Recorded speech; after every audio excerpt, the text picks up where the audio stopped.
Hello, welcome to Digital Mindfulness and to our 50th episode.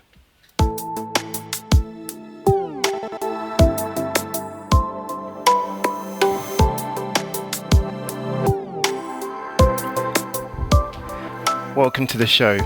My guest this week is Oisin Scollard, and he's the founder of the online mental health organisation Turn to Me.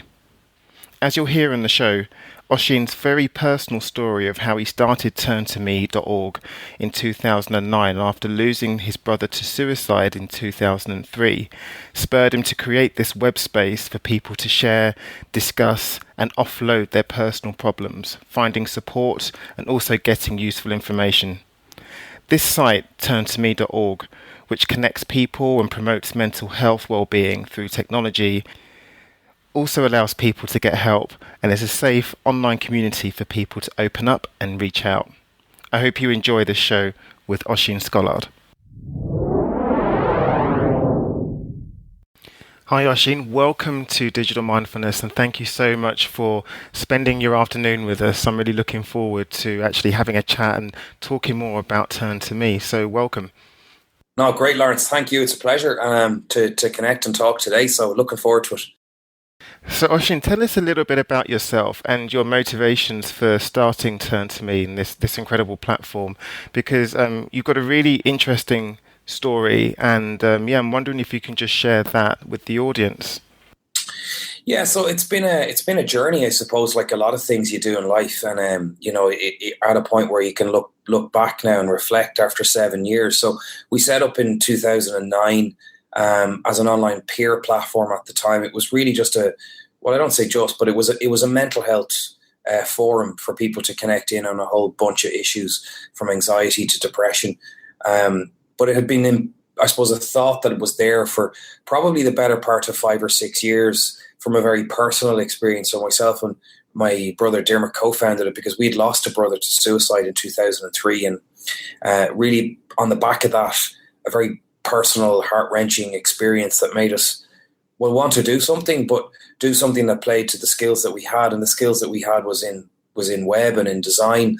And we saw that there was very little out there for people to get access to a supportive community that at least had some degree of controls and moderations attached to it. So there were a lot of open source different places people could go and get mental health support, but they weren't necessarily being monitored or moderated. And that was the difference that we wanted to bring. So that's really where we started. And now we're 2016 and still going strong. So, gosh, it's such an amazing story, Oisin. And I just love the way that you've taken this tragedy and used that, combined it with your skill set and created something that's of use for just a lot of people.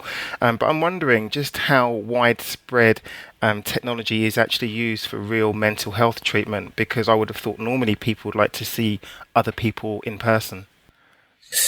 Yeah, I think it's new in the sense of its emergence at the moment. I think it's been there for quite a while. There was studies done way back in 2004 by an academic expert, Barak, who actually did analyze scientifically and academically the impact of people using technology for mental health support, and found overwhelmingly that peer support online could actually be of real benefit to people in that context. And I think more recently what's made it more popular is the fact that we have globally a growing mental health problem, and there's no denying that. The statistics are there in every single country globally.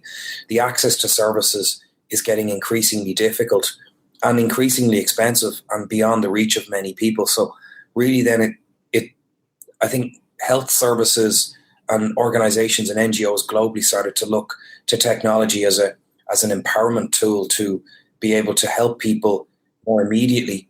It's not going to solve your problems. It's not going to fix you. It's not going to make everyone better. It's not for everyone as well. And we're very clear about that in Turn to Me as well. It's not for people that are, in a medical situation. It's not for people who are actively suicidal. It's not for people who may have ingested something or they may have harmed themselves. That's a very different type of context. And it's not really for somebody who's looking to develop a longer term therapeutic relationship. But what it can do is it can be there available and accessible at any time, day or night, 7 days a week. And it can be that initial stepping stone for many, or it can be that initial critical gap between a person seeing their professional or seeing their GP, or maybe at home and not having access to a friend or family member. So it is actually an enabler to all the other forms of therapy rather than a replacement to that. So I think that's kind of sometimes a common misnomer, is that other factions of mental health professionals, or the broader sector, might say, are you trying to create something here that replaces face-to-face therapy? Well, actually, no, it's there to complement it, and there to, in fact, act as a signpost or referral gateway in many cases to those particular services. And especially for someone who may be geographically disconnected, or maybe just disconnected within themselves and don't have the confidence to go and reach out and go to a mental health professional. This is a very barrier-free, accessible way of doing it, particularly on a smartphone. And then they go, hey, you know what? This is somewhat normalized in my head. I'm not someone who's completely and utterly the only individual on the planet who suffers from this, because that's what sometimes people think. And I've been given some degree of tools and coping mechanisms over this short program, or maybe more midterm technically offered program. And now I'm going to go and do a drop-in center, or go face-to-face, or go to my GP, or make the next step. I think this is just so interesting because you're absolutely right. Having an online space where people can go and learn more about what it is that they're going through, and maybe connect with somebody who's possibly going through the same thing, that's really, really necessary, because it does take a lot to make that step to reach out to someone physically and then go down and physically talk about what it is that you're going through. So having that space there is just so useful. Yeah, I think you haven't been in the space a while, and I qualify my comments by saying I'm not a psychologist. I am a technologist, but I have observed a lot of the different interactions that have gone on, and being perfectly honest and transparent, I've had my own mental health difficulties, and have often in the past found it difficult to vocalize those. I think there's a couple of aspects to coming to terms with a mental health related issue, or reaching out for help on a mental health related issue. And I think it's an awareness, first of all, and you may not always have that awareness. It may not be within you to realize that something's not quite right, or you may just park it and choose to live your life thinking that particular way of thinking or feeling is normal. But then, having got over that first hurdle, it's then, well, how do I package this in order to vocalize it, which can sometimes be equally very difficult, because there's such a conflation of things going on in your head where you think, where do I start? So it can, there can be real help with that. And then thirdly, it's the taboo issue, and, judgment and fear of failure and fear of being judged, and what will people think, and is it a weakness? And that may then lead back to step 1 and 2, which is, well, you know what, I'll park it, and then I won't really try to organize it in my head. So, have you been particularly impressed or intrigued by any of the other online mental health offerings that there are available today? Yeah, there's a few now. There's some really big ones coming out of the States that are offering not just access to counsellors, which we do on Turn to Me, where you can see a professional now as well, or join a group setting. They're actually offering a programmatic approach, which is very cool, very, very interesting, in that they're bringing an element of CBT. And so there's quite a few out of San Francisco now where you can sign up, and it's a program that runs over, well, really a 4, 8, 12, 16 week period, and it's guiding you through a whole bunch of different things that you can do, from mindfulness to relaxation techniques to taking some particular assessments that might assess improvements or disimprovements, to sleep patterns, and then also allowing you connect with the professional when you need to. So it's giving a lot of self-empowerment back. And they're having really successful results, and they're getting, clinical evaluations done and some academic studies done behind them. So I think it's a space that's going to continue to grow. There's also some in the UK. One that I've always greatly admired in the UK is the Big White Wall, which is a really, really great organisation, social enterprise that was set up where, and it's got NHS backing in the UK now, which is, it's a very simple concept. It allows someone to come along and essentially create a brick they put a brick in a wall and the walls are different, and they move the brick around the different walls depending on how they're feeling or thinking. So, and it's guided, and it's got mental health professionals attached to it, and there's a whole bunch of activities and workbooks that go on. So, I think it's definitely a very emerging space. There's a lot of articles out there around this, but equally there are some that are not very well designed, or they're not very well researched, and they're not very, very well staffed in terms of the type of academics or professionals that are behind them. And unfortunately, they will sometimes distract away from the good ones. But I think as the space emerges and as the services within it emerge, there will be a greater level of control and regulation ultimately that will come about. I'm really, really intrigued to know about the success rate for working with people and just helping people through their mental health issues using online mediums. Can you give me any insight into that? Like, actually, how successful are digital platforms in really helping people to overcome mental health issues? Yeah, I think it's different for different people. If we were to take a very absolute approach to it, I think people would expect, well, if I come on and I start this journey, be it at a peer level or be it at a professional level or be it even in a one-to-one counselling environment online, that I'm going to be at the end of an 8-week program or 12-week program, I'm going to be great. I can close the laptop and I can go live what may be objectively defined as a normal life. That's not going to be the case for everybody. I think for some, it will definitely be very effective and it will be very immediate kind of results. And that might be more mild to moderate type of conditions with anxiety or depression. But if somebody is in a more moderate to severe type of mental health state, and we do clinical assessments, for example, using clinical scales to evaluate where someone may be at, that's a more longer term process. So there's a couple of dependencies on that the person stays with you for that duration, or that they continue some form of therapy beyond that. So, but what we do have in terms of statistics behind what we're doing is we do user surveys, first of all, with people before, during, and after our programs. And we ask them at the end, ultimately, a bunch of questions around how they feel now. Are they more empowered? Are they more knowledgeable about their particular condition or illness, as it often is? And do they find it overall, they found the program helpful? And in 79% of cases to date, of the over 5,000 people that we've seen, 79% of people say they found it helpful or very helpful. 65% of people saying they found it very helpful. So that's not a clinical evaluation; it's a user evaluation, but it's still a powerful metric. And then from a clinical point of view, what we do see, but in the clinical scales, and they're globally recognized clinical scales that are used by our professionals, is people who stick with the program and come to the sessions and do the work that we ask them to do, they do see gains in their overall mood, or their overall management of their mood, or their wellness index.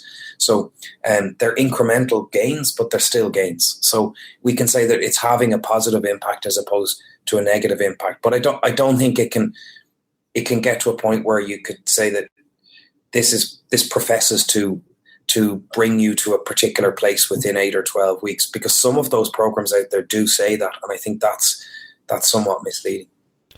I'm thinking that this is actually really, really important to make note of, because it is unfair to kind of put the same time period of progress and success that people normally put on, say, general online programs. So it's unfair to say, for example, that in 12 weeks you will have better mental health or you will be feeling better. But I'm wondering what kind of programs that you in particular offer to people once they come to turn to me. Yeah, I think it's for a number of different people. Like what we offer is the first layer service really is a thought and mood management diary. So it's an online diary that allows you to record thoughts or multiple thoughts each day and chart those on a graph.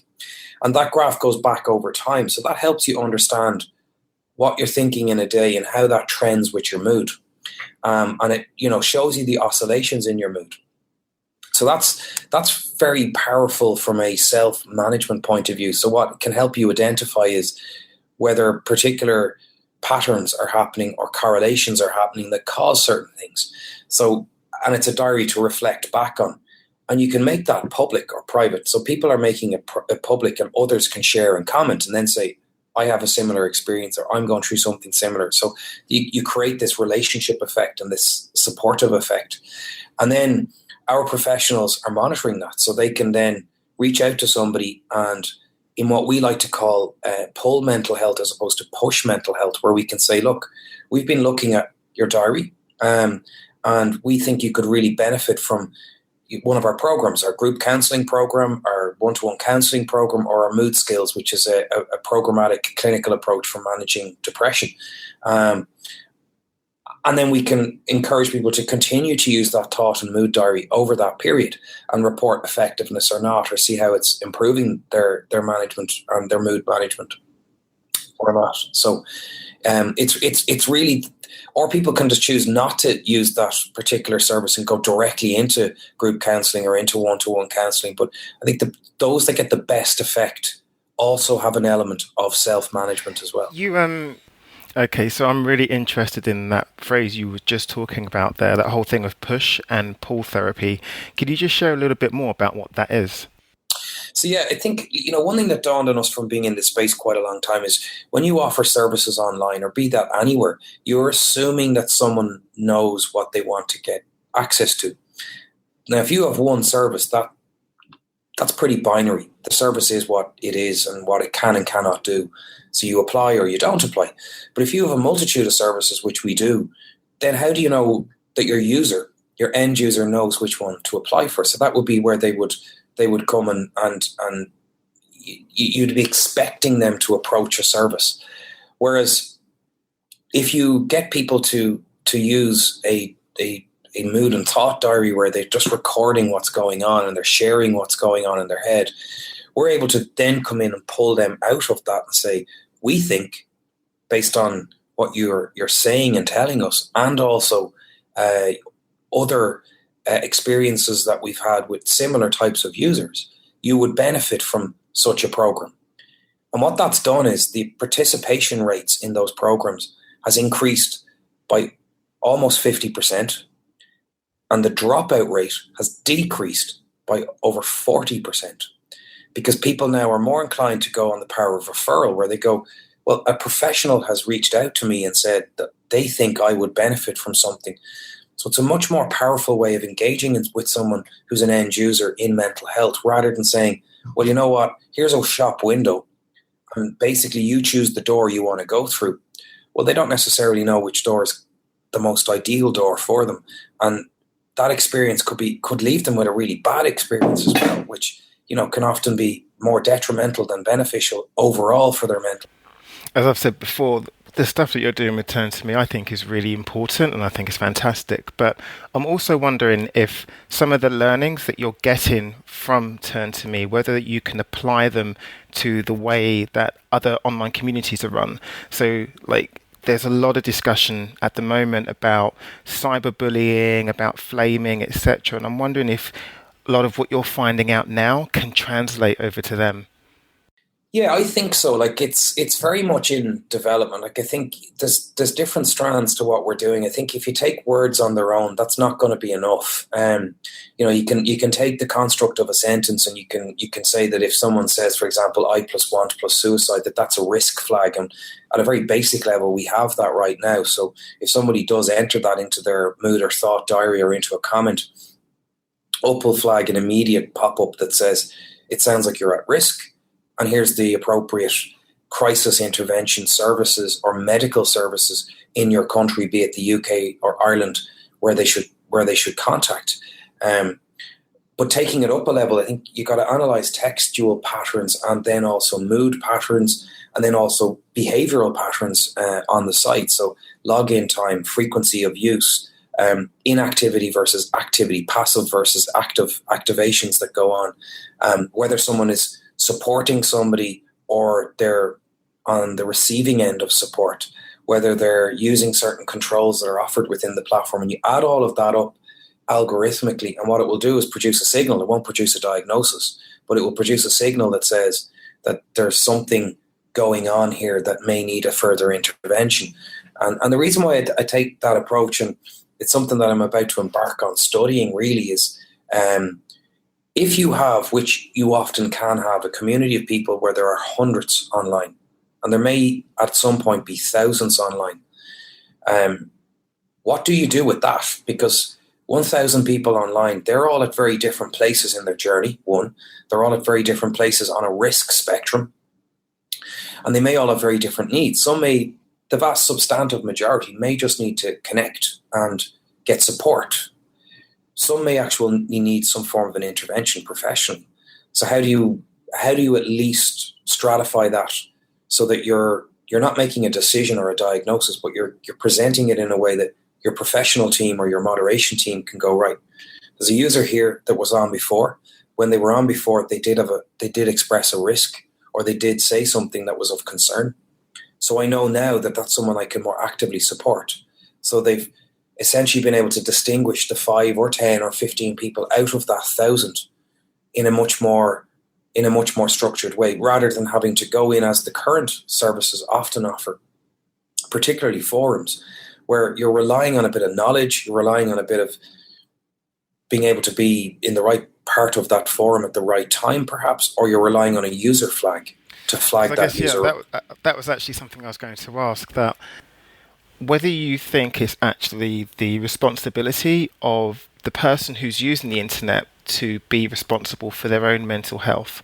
Should they go into different websites and services knowing that there's a potential for them to feel depressed, and that they should take responsibility for that? Or do you think it's the responsibility of the actual companies that create these platforms to identify vulnerable people and provide support and community for them? Yeah, it's a good question, and it's a big dilemma, and it's one that's been debated for a long time. I've debated it for a long time. I've taken a pretty reasoned stance on it now, where I think ultimately you're offering a service to help people and to assist people. You're not there to act like a crisis intervention service, and nor can you or should you do that in an online setting. You've got a spectrum of users and a spectrum of the severity of the condition that they're in. And I think the data will show that people who are at risk are obviously at the higher end of that spectrum. They're also at a much lower density of people. But yet, if you're designing for that lower amount of people at the highest risk end of the spectrum, you're forgetting the other 85 or 90, potentially 90% of people who are not at risk. And so that's what we cater for in Turn to Me. We're very clear about saying we don't offer support to people who are suicidal or at the moment in time. Difference between someone who's got suicidal ideation or may have suicidal thoughts or feelings versus someone who's actively suicide at this moment in time. That's a medical emergency. That's something that has to be dealt with by trained medical professionals. Or an A&E department. I don't even think that a crisis intervention telephone service is necessarily able to take that type of risk on in the best way that it could be dealt with in terms of a risk. I think it does need to be physically dealt with, or has to be dealt with by people in the place and at the time. So really, then it comes back to the point of if a user does come on and they are in that active suicidal state, it's definitely not the responsibility of other users to support or deal with that, and that's why we don't allow that. Those thoughts would go automatically private and not public. Therefore, they'd be delimited from comments, and then it's not the role of the organisation to take on escalating that. Although we do, and we have done on numerous occasions. Now that's a fine line. You escalate to the police.